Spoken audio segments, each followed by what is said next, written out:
শুক্রবার দিন এভাবে অনেক গরম ছিল, তার উপরে হচ্ছে আরও নিউজে আরও ওয়েদারটা গরম ছিল। এত এত নিউজ।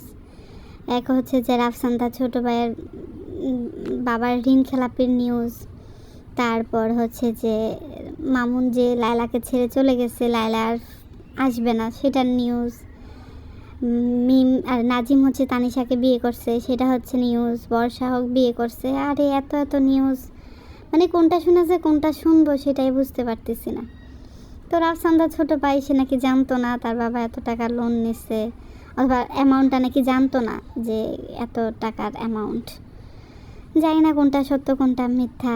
তো লাইলাও শুনলাম অনেক হয়ে গেছে, সে আর মামুনের জন্য ওয়েট করতেছে না। ভালো, এইটা শুনে খুব ভালো লাগলো। বেচারি অনেক ভালো, মানে ভালোবাসা হচ্ছে অন্যরকম একটা জিনিস। বেচারি মামুনকে অনেক ভালোবাসছিল, আবার এদিকে মিমও নাজিমকে অনেক ভালোবাসছিল। ভালোবাসা হচ্ছে যে তানিশাকে বাসায় নিয়ে আসছিল, সেই হচ্ছে যে মেন সবলটা দিচ্ছে।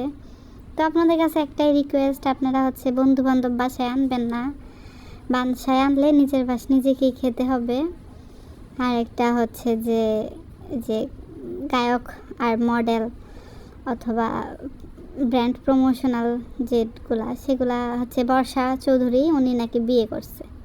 এটা ভালো কথা, মানুষ হারাম ছেড়ে দিয়ে হালাল পথে যাচ্ছে, সে তো আর হারাম কিছু করে নাই। এটা নিয়েও মানুষ অনেক মাতামাতি, ব্যাড কমেন্টস, আগের জামাইরে খাইছে। আমি বুঝি না, একটা মানুষ মারা গেছে, এদিকে তার কি হাত থাকতে পারে? সে ভালো কাজ করছে, সে বিয়ে করছে। মানুষ তার একা লাইফ থাকতে পারে না, সেই বা একা কতদিন সারভাইভ করবে? আসলে আমরা বাঙালিরা পারি শুধু মন্তব্যই করতে, এই যে এখনও আমি মন্তব্যই করতেছি। কিন্তু ভালো দিক খারাপ দিক মানুষ একটু নিজের জায়গা থেকে একটু চিন্তা ভাবনা করা উচিত। ধরেন আমরা যদি রাফসানদা ছোটো ভাইয়ের জায়গায় থাকতাম তাহলে ফ্যামিলিকে আরও বেশি সাপোর্ট দিতাম। এই তো, সবাই ভালো থাকবেন, আল্লাহ।